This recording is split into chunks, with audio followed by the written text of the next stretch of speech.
Ciao à tutti et bienvenue sur le podcast Calcio Azzurro pour un épisode consacré à la nationale. Et pour m'accompagner aujourd'hui, j'ai le plaisir d'accueillir Paul Vinet et Grégory Canale. Salut les gars. Salut à vous deux. Salut Jibo, salut Polo.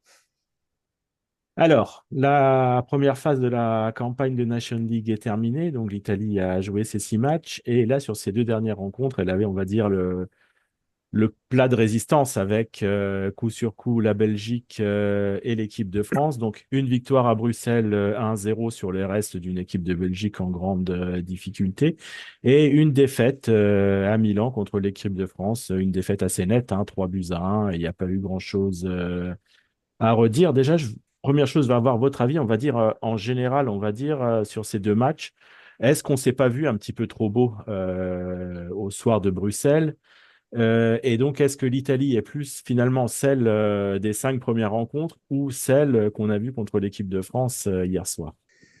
Est-ce qu'on s'est vu trop beau? J'ai envie de dire, on a traversé des moments très difficiles avec la nationale et donc forcément, dès qu'il y a du mieux, il y a de quoi s'enthousiasmer. Après, voilà, il y a eu une défaite 3-1 face à l'équipe de France à domicile.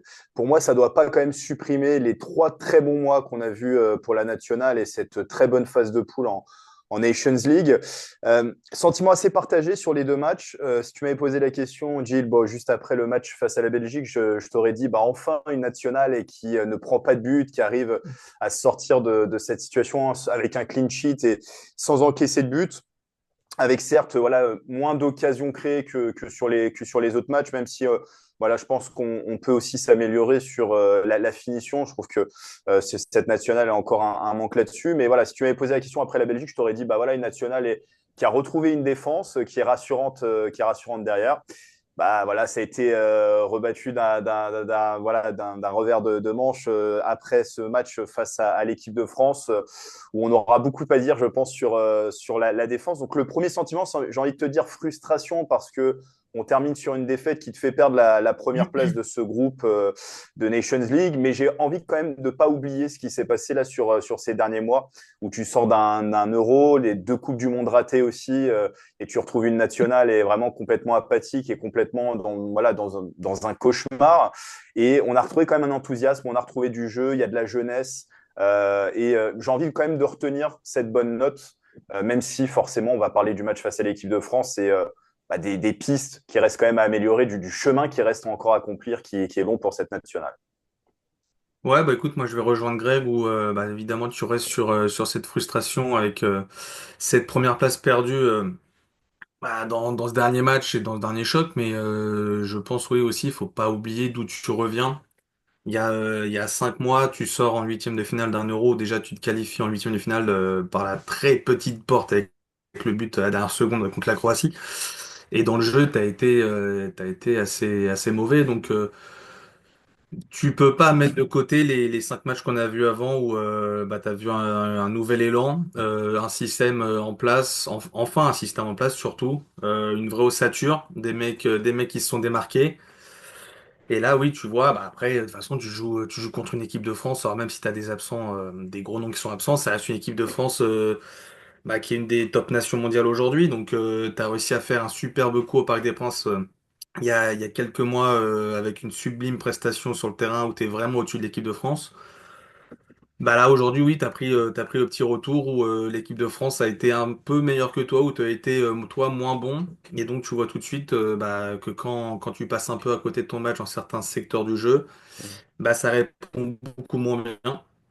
Et bah, défensivement, voilà, c'est un peu où, voilà, quand tu te rates, tu concèdes pas beaucoup d'occasions, mais tu les sors pas ces occasions. Donc ça, prendre 3 buts dans un match tout de suite, c'est beaucoup plus compliqué pour garder quelque chose de positif d'un match. Donc oui, moi, pour moi, enfin, si au début de cette National League, on s'était dit l'Italie sera première avant le dernier match et jouera la première place face à la France et même termine deuxième. Je sais pas si on est tous, enfin, si on y croit tous après l'Euro. Parce que la Belgique, même si c'est une faible de vie, une génération qui semble en bout de course et la génération qui arrive n'a pas l'air encore au niveau, je pense que sur le papier, vu l'Euro qu'on a vu collectivement, tu te vois pas forcément meilleur que la Belgique au moment de débuter cette phase. Ouais, non, non, très clairement, quoi. On va prendre le positif, hein, comme vous l'avez dit. Oui. La qualif déjà pour les quarts de finale, c'est déjà un très bon Ouais. résultat parce qu'on se voyait plus terminer troisième. Moi, je reste un peu sur ma faim parce qu'on avait vraiment cette sensation qu'on allait passer ce dernier cap avec ce match face à la France. Et du coup, là, Deschamps a vraiment réussi le coup parfait. Et vous, dans l'ensemble, donc sur ces deux matchs, on va plus peut-être se focaliser sur la France parce que c'est plus récent. Mhm. Qu'est-ce qui vous a plu et moins plu de ces deux rencontres et surtout de celle de Milan? Bah, ce qui nous a moins plu, en tout cas moi, m'a moins plu, mais je pense que vous allez me rejoindre, les gars, c'est forcément cette fébrilité défensive sur les coups de pied arrêtés. Alors, Spalletti a dit qu'il n'avait pas l'habitude, ça faisait longtemps que la nationale n'avait pas plus l'habitude d'avoir plus de 5 gars au-dessus des 1,85 dans des 1,85 m dans la surface et que c'était plus difficile de défendre. Moi, j'ai envie de dire oui. Alors, il y a la question de la taille. Il y avait plus de gabarits côté bleu hier, mais quand on voit des erreurs de marquage, des joueurs qui prenaient le joueur au départ de l'action et qui se retrouvent voilà, à lâcher le marquage, pour moi, ça, c'est de la faute professionnelle. Donc, la fébrilité sur les coups de pied arrêtés. Il ne faut pas oublier que les 6 derniers buts encaissés par la nationale bah, sont venus de phases arrêtées, que ce soit des corners, des combinaisons sur des coups francs, etc. Des coups francs aussi qui peuvent être sublimes, comme celui de Lucas Digne, qui a eu un tout petit peu de réussite, mais il est quand même magnifique ce coup franc. Ce qui m'a plu sur le match de l'équipe de France, peut-être aller après les deux premiers buts encaissés de la nationale, et j'ai senti quand même un sentiment d'une nationale et qui n'abdiquait pas, qui avait envie de revenir dans ce match. Et d'ailleurs, bah, le but de Cambiaso sur une superbe combinaison, je trouve, vient couronner ça. Et on a revu par bribes ce qui nous a plu dans cette nationale et sur ces derniers mois, à savoir voilà, un jeu assez rapide, voilà, un jeu de possession, un jeu assez rapide, se projeter vite vers l'avant. Et on a vu cette combinaison sur le but avec voilà, la petite combinaison entre Cambiaso et Di Marco qui centre. Voilà, moi, ce qui m'a plu, c'est qu'on a vu par bribes encore une fois cette nationale, mais c'était trop peu face à l'équipe de France. Et forcément, une équipe de France qui est un ton au-dessus par rapport aux adversaires que la nationale a pu affronter ces derniers mois, qui a un ton au-dessus même l'équipe de France qu'elle avait affrontée au Parc des Princes en septembre dernier. Ouais, bah écoute, moi je vais rejoindre le côté réaction de la nationale sur le côté positif, même si ça a été au final assez timide, où t'as pas réussi à 2-1 à aller emballer, voilà, renverser un peu l'équipe de France et aller mettre la pression sur Maignan.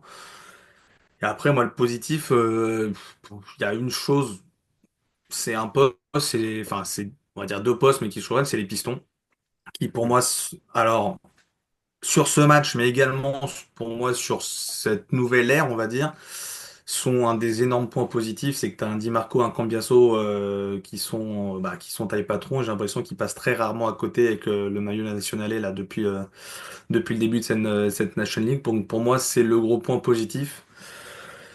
Et point négatif, c'était un nouveau test après le match au parc pour le milieu de terrain. Il avait parfaitement réussi au parc avec la surprise Richie qui avait sublimé sur la rencontre son poste de régista. Et là, hier, ça a été très compliqué pour le milieu dans son ensemble.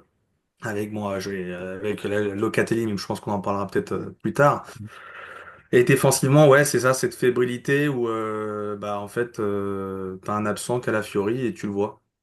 T'as pas encore voilà, Buongiorno manque peut-être encore un peu de confiance avec le maillot italien pour prétendre à pousser Calafiori ou à bousculer un peu la hiérarchie et montrer qu'il peut aisément prendre cette place dans les trois, même si en club il déçoit pas. Donc ouais, c'est un peu ces deux secteurs-là. Ouf. Après, j'ai du mal offensivement, on n'a pas vu énormément de choses, mais parce que t'as pas eu énormément de ballons non plus. Donc on va dire, enfin, de toute façon, dans les points négatifs, c'est la prestation dans son ensemble, Ouais. malgré la petite réaction. Le point numéro un, au-delà de la défense, parce que tu prends trois buts, c'est surtout le milieu de terrain, parce que pour moi, c'était le point fort depuis le début de la National League, avec un trio qui s'était dégagé. Et là, en fait, on se posait la question à chaque fois sur le rassemblement, quid de Barella avec son retour? Comment Spalletti va réussir à mettre ça en place. Et c'est peut-être encore une question qu'on va se poser quelques mois avant mars, parce que c'est ce souci, ce retour, cette intégration de Barella dans ce trio, pour l'instant, il n'est pas réussi. Je Ouais, rebondis juste sur ce que vas-y, disait vas-y, Paul Greg. sur les absents en défense.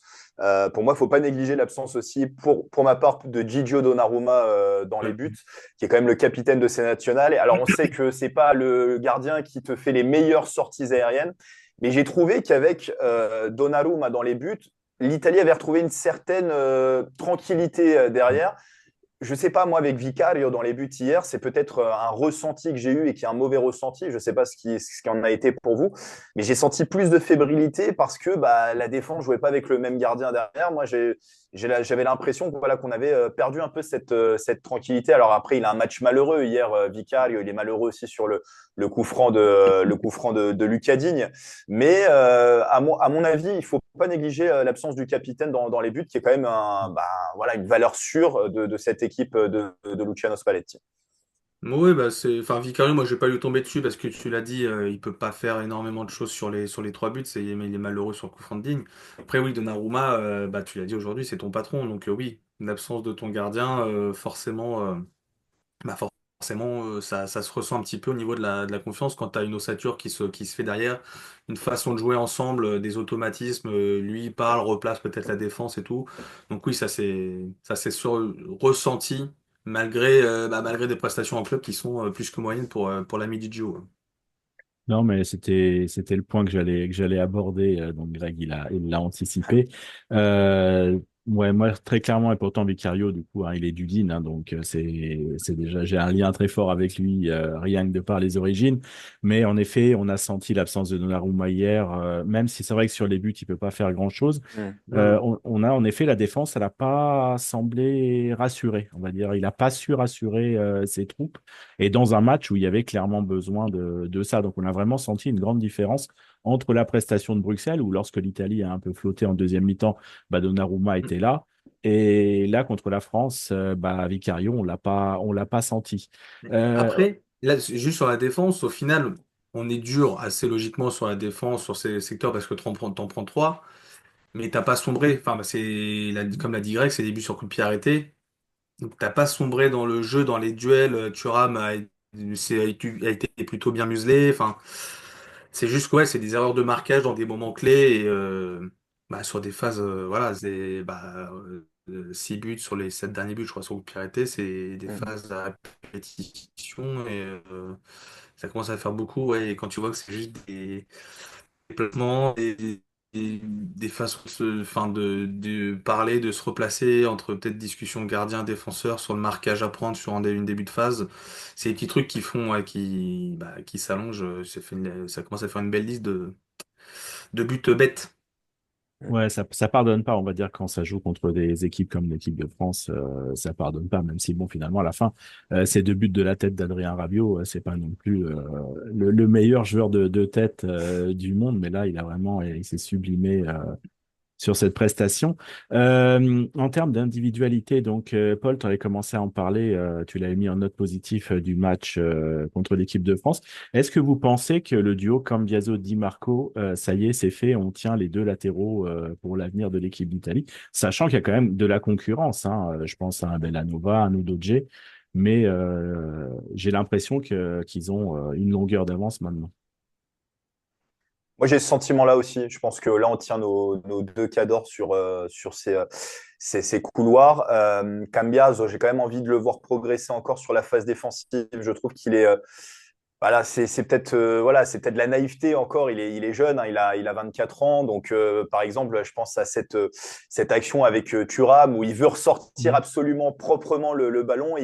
Voilà, il tente quelque chose d'un petit peu désespéré et derrière, ça amène quand même une occasion quasiment franche pour l'équipe de France. Mais c'est sûr que oui, depuis le début de l'ère Spalletti, encore plus après l'Euro, parce qu'il l'a vraiment installé dans ce couloir pour ce qui est de Cambias, parce que Di Marco, c'était déjà le cas juste après l'Euro, il a été convaincant. Il fait partie de cette philosophie de jeu qui, voilà, qui combine, qui va vite vers l'avant.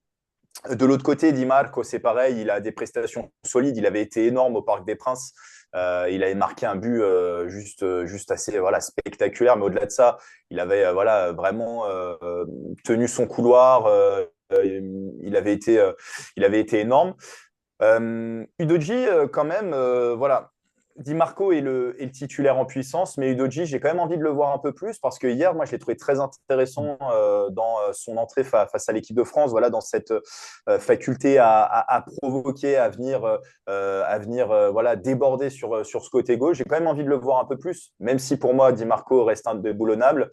De l'autre côté, j'ai envie de te dire, Belanova, pour le moment, n'a pas forcément encore montré voilà, toute sa splendeur en équipe nationale, tout du moins. Je pense que Cambiaso, pour le coup, à mon sens, a peut-être un peu moins de concurrence sur ce côté droit. Je suis un peu frustré ouais, pour Udoji parce que je trouve que c'est un joueur très intéressant et malheureusement, le côté gauche, il va être barré par Di Marco. Ouais, bah pour moi, écoute, réglé aussi, hein, les deux. Di Marco, ça fait un moment qu'il s'est imposé, Ouais. comme l'a dit Greg, mais Cambiaso, oui, c'est bah, après c'est dans la continuité de sa saison avec la Juve qui est plutôt positive, où c'est un des joueurs qui bah, que tu cites en premier à chaque fin de match de la Juve quand il faut sortir un top.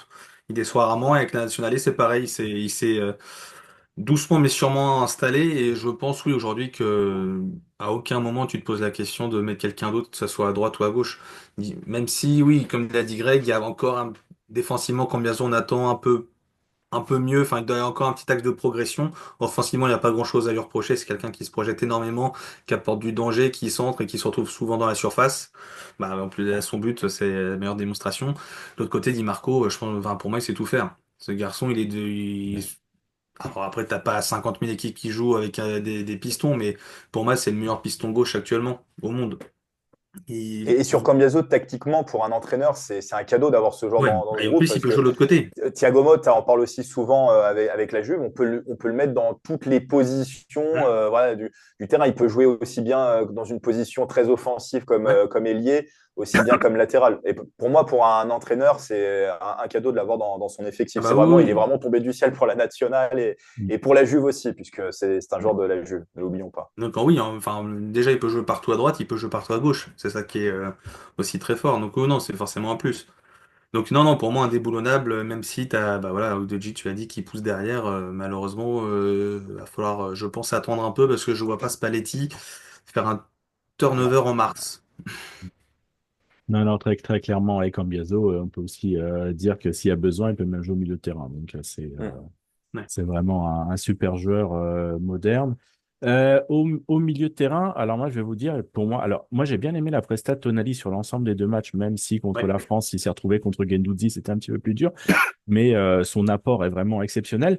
Mais je vais vous lancer ça comme ça. Pour moi, le grand vainqueur au milieu de terrain de ce rassemblement, c'est Ricci.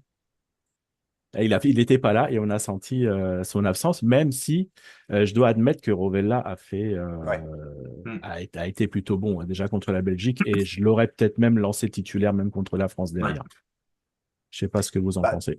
exactement, moi j'allais tempérer avec Rovella et je te dirais dans l'autre sens, le grand perdant de ce rassemblement, Paul a commencé à en parler tout à l'heure, c'est bien sûr Manuel Locatelli Mm. qui n'était pas dans les petits papiers de Spalletti. Spalletti il disait régulièrement en conférence de presse, je ne l'appelle pas mais je connais ses qualités et je sais ce qu'il peut apporter à ce collectif. Donc si jamais dans des moments clés j'ai besoin de lui, je ferai appel à lui. Là c'est vrai qu'il avait profité du forfait de Samuel Erici pour venir dans cette équipe nationale et on attendait beaucoup de sa prestation hier et bah, malheureusement Manuel Locatel a brillé par sa lenteur dans le jeu de la nationale et c'est peut-être aussi l'une des clés d'analyse du match de pourquoi la nationale n'a pas réussi à briller dans le jeu voilà, qui nous a enthousiasmé sur ces derniers mois. C'était dans les sorties de balle là où un Samuel Eric justement peut-être par ce côté un petit peu moins expérimenté, qui va tenter un peu plus de Hmm. choses, ce côté jeunesse, ce côté folie, et bah, temporiser un petit peu trop, venait un petit peu trop bas chercher le ballon et dans la sortie de balle, c'était beaucoup trop lent. Voilà, face à une équipe de France qui nous a bien muselé au milieu de terrain, tu as parlé de Guendouzi qui, franchement, a bien tenu la baraque face à Tonali. forcément citer le match de Manu Koné aussi, qui a été énorme au milieu de terrain. Bah, on avait besoin de ce côté un petit peu faux follet au milieu de terrain qu'apporte Samuel Eric pour ressortir le ballon beaucoup plus rapidement. Et malheureusement, voilà, Locatelli a brillé par sa lenteur, a brillé peut-être aussi par de temps en temps un petit peu de déchets, pardon, quand on avait besoin voilà, d'avoir des passes propres et de garder le ballon. Euh, et voilà, je tempérerai quand même parce que je trouve que Rovella a marqué des points, à mon sens, plus pour être le vice, peut-être Samuel Eric dans la philosophie de Spalletti, parce que je l'ai trouvé intéressant face à la Belgique. Et on a senti aussi la différence quand il a remplacé hier Locatelli, où on a tout de suite senti une nationale est un peu plus mordante, on va dire, dans le jeu offensif. Donc je pense qu'il a marqué des points aussi, Nicolo Rovella.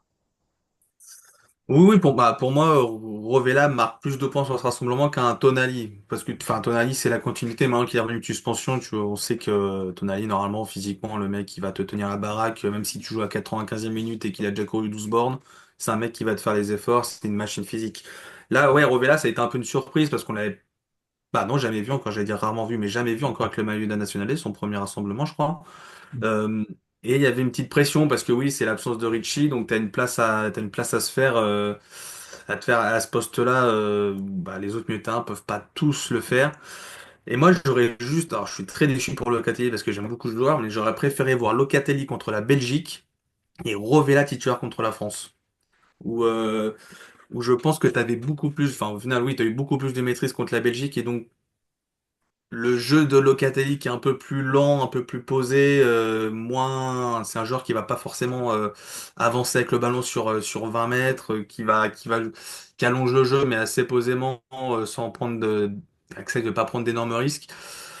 J'aurais préféré le voir contre la Belgique que contre un milieu français qui au final a été trop physique, trop Mm. intense dans l'agressivité sur le porteur et donc là, on a vu encore la limite de Locatelli dans ce secteur de jeu.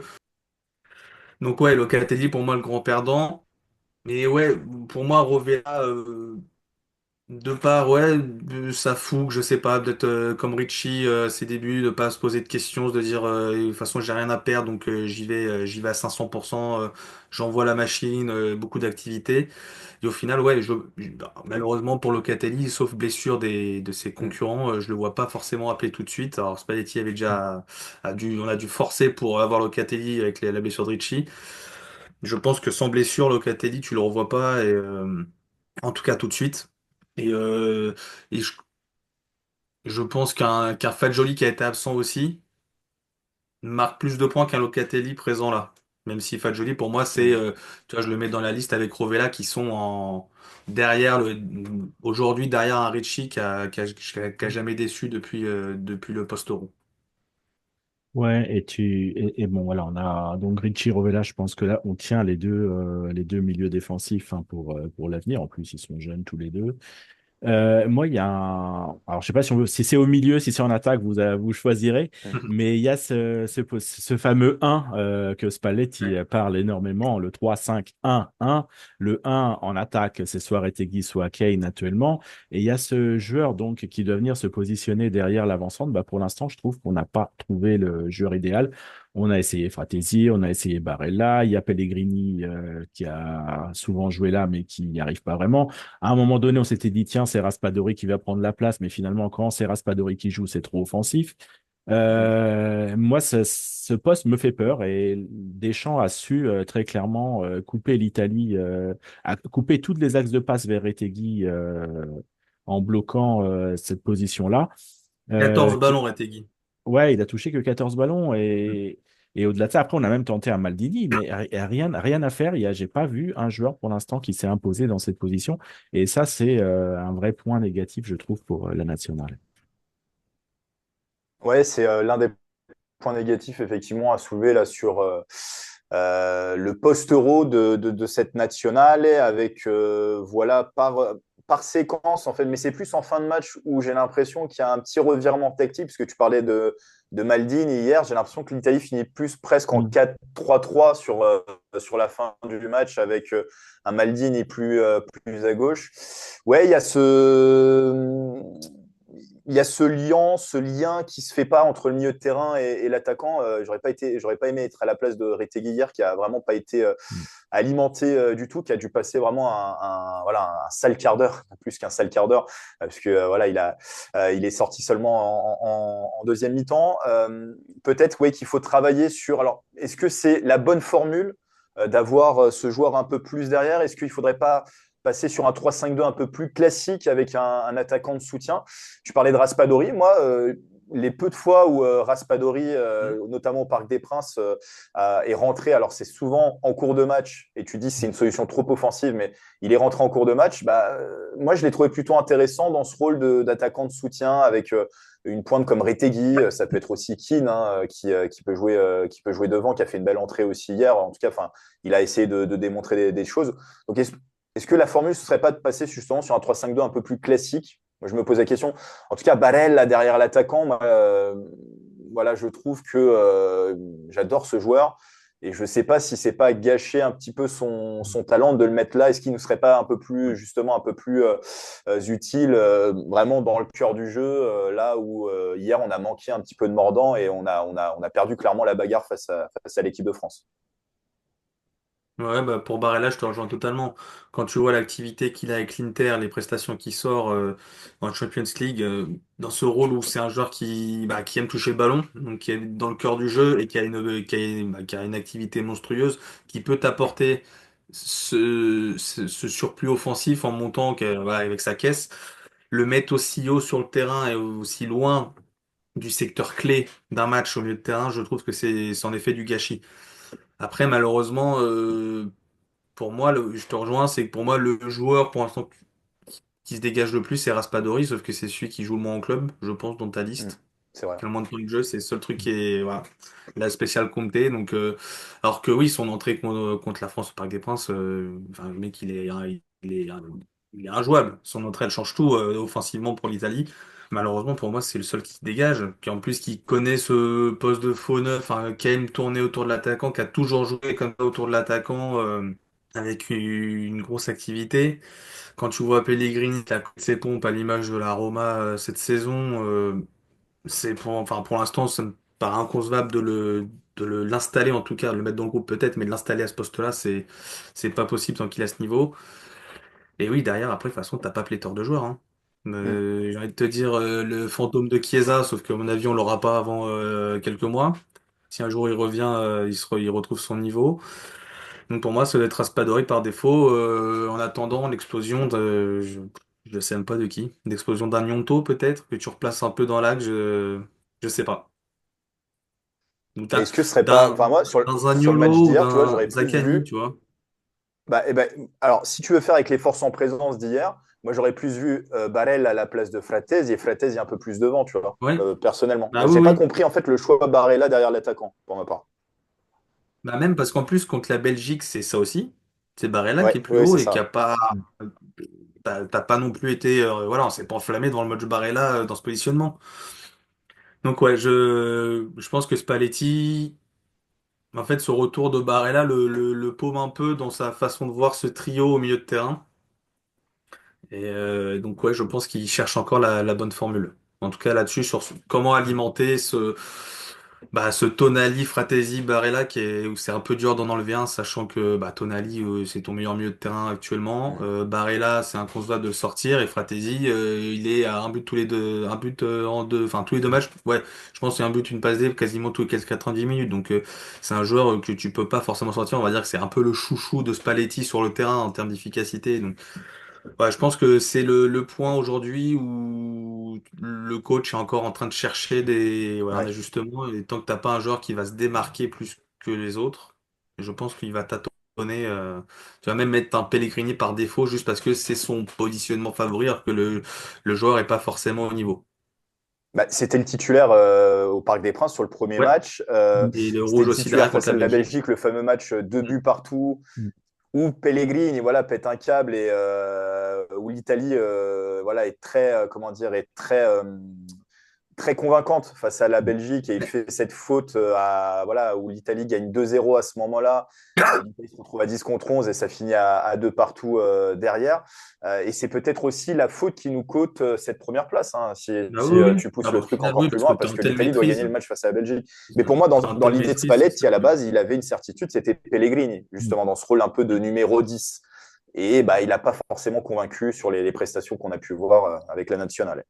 Bah oui, parce que même en plus, Pellegrini, contre la France, il sort à la mi-temps, je crois, pour Raspadori. Hein. Il n'y a Ouais. pas longtemps. C'est ça, c'est à la mi-temps. Où sa première période, elle est pas bonne, alors que l'Italie est dans le match. Contre la Belgique, tu mènes 2-0 avant qu'il prenne son rouge. Il est pas brillant non plus. Le joueur n'est pas bon. Il a enfin trouvé son, on va dire, 90% de son équipe. Il a enfin des certitudes. Il en reste une à trouver. Ouais, on va voir ce que ça va donner. Moi, le joueur que je pense à l'avenir qui peut s'imposer dans cette position, le joueur parfait, c'est Baldanzi. Mais faudrait-il encore qu'il soit C'est vrai. titulaire à la Roma, quoi. Donc, Mm. à voir ce que ça va donner. On a fait un petit peu le tour donc des individualités. Maintenant, je voudrais juste voir un peu votre ressenti, on va dire sur l'après. On va dire cette première phase de Nation League est terminée. On s'en sort pas trop mal, même si on reste un peu sur notre faim par rapport au dernier match. L'Italie s'est quand même qualifiée, donc quart de finale au mois de mars. Donc, soit l'Espagne, soit le Portugal soit l'Allemagne. Donc, on va dire, on va avoir un quart de finale qui va être plutôt costaud. Au mois de décembre, tirage au sort des qualifs de la Coupe du Monde. Mais l'Italie, bah, on ne saura pas dans quel groupe elle sera. Il y aura un X, il y aura une croix. Donc, et ce sera soit un groupe de 4 si elle gagne son quart de finale, soit un groupe de 5 si elle le perd. Donc, on verra ce que ça va donner. Vous le voyez comment, l'avenir, on va dire, l'année 2025 de la nationale? Déjà, moi, on disait tout à l'heure frustration après le résultat de l'équipe de France. Je suis frustré de revoir cette nationale et seulement en mars, après ce qu'elle nous a montré. Voilà, j'avais envie de la revoir. Et justement, après cette petite claque infligée par l'équipe de France, j'avais envie de la revoir vite. Ça va peut-être laisser le temps à Luciano Spalletti de réfléchir. J'espère pas trop non plus et qu'il va trop tergiverser là-dessus. L'année 2025 de la nationale, et ben, j'ai envie de te dire, finalement, ce gros choc qui pourrait arriver pour les quarts de finale de Nations League, je ne sais pas si c'est en soi un mal pour cette nationale et parce qu'on a aussi envie de la voir. On a vu qu'elle a été mise en difficulté par l'équipe de France. Bah, c'est aussi en se frottant à des adversaires voilà, de renom qu'on va pouvoir vraiment la jauger et qu'elle va pouvoir aussi s'ajuster, j'ai envie de te dire, avec ses prestations face à ses adversaires. Mais oui, grosse priorité, bien sûr, sur cette qualification pour la Coupe du Monde. J'ai envie de te dire, si l'Italie va pas au bout de la Nations League, c'est pas vraiment pas un drame. C'est pas la première compétition, c'est pas une compétition pardon de encore qui a encore voilà un énorme prestige. Donc priorité bien sûr à la qualification pour la Coupe du Monde. J'attends une nationale et oui qui confirme euh, cette renaissance qu'on a pu voir sur ces derniers mois. J'attends une nationale et toujours aussi belle dans le jeu, toujours aussi voilà qui nous fait aussi nous sentir fiers de la regarder, de la supporter. Voilà, Nations League, ce que je te disais, c'est pour jauger par rapport aux gros adversaires, mais priorité vraiment à la qualif. Parce que voilà, deux Coupes du Monde ratées, ça commence à faire, enfin c'est beaucoup trop. Et on a envie de revoir la nationale et dans une formule de Coupe du Monde où il y aura beaucoup plus d'équipes qualifiées. Donc bon, voilà, si là, elle vient à manquer cette Coupe du Monde, je pense qu'elle n'aura plus rien à sauver, malheureusement. Donc là, il faut vraiment mettre la priorité là-dessus, le curseur là-dessus. Ouais, ouais, bah, je te rejoins. Écoute, National League, pour moi, ça va être du bonus et l'occasion bah, voilà, de faire le test. Hein. Tu as eu un test contre la France. Là, tu as l'occasion d'avoir un deuxième test contre une grosse nation et donc de voir où tu en es dans le jeu. Alors, en espérant évidemment avoir tout le monde, d'avoir une équipe type, de voir un Calafiori face à une grosse nation, Mm. de voir ce second attaquant derrière Retegui aussi, de voir si tout est en place et de voir bah, comment tu vas huiler ton milieu de terrain avec, bah, avec tous ces joueurs qui sont en forme. Et après, ouais, Prio sur la Coupe du Monde, parce que, bah, ouais, comme l'a dit Greg, deux Coupes du Monde ratées, c'est, je pense, là, c'est la nation qui a le plus de pression sur cette phase de groupe qui arrive. Donc, voilà, on va attendre le tirage tranquillement et se faire plein de films dans la tête avant d'entrer dans cette compète. Mais ouais, moi je suis surtout excité de voir, alors même si c'est du bonus, de voir ce match de la National League pour voir ce test Ouais. et voir si t'es vraiment largué en fait dès que tu joues un gros avec un gros milieu de terrain où ça te met de l'impact, voilà, ça répond physiquement, ou si en fait ou si tu peux déjà les regarder dans les yeux, en tout cas sur un match.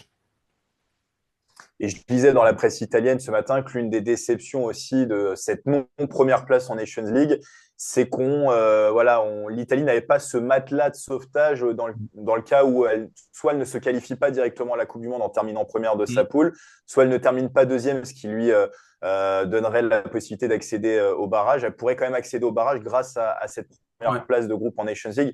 J'ai envie de dire, s'il vous plaît, si on peut éviter de passer encore une fois par les barrages, parce qu'on a vu que les barrages, la nationale, ça lui réussit vraiment pas. Et je pense que ça va réveiller des fantômes du passé. Donc, si on peut se qualifier avec une première place, voilà, pour éviter aussi nous épargner nos petits cœurs de supporters, moi, je suis preneur aussi.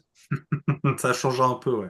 Ouais, ouais, non, Ouais. non, non, mais là, il faut se qualifier à la première place parce que c'est vrai que j'ai lu la même chose que toi, qu'on essaye de de préserver le plus possible les possibilités de qualification, Et mais même j'en moi, viendrais presque à dire que si l'Italie termine troisième d'une phase de poule à quatre équipes, elle a rien à faire à la Coupe du Monde, quoi, tout moi j'en simplement. demande même un peu plus sur cette phase de poule, c'est de finir en tête, mais avec un petit matelas d'avance pour pouvoir voir le maximum de joueurs. Tu as parlé d'Albaldenzi, de voir Udogie titulaire, les Soropo Di Marco, de voir un peu cette jeunesse pousser et voir parce que normalement je pense elle devrait avoir un rôle aussi dans cette nationale.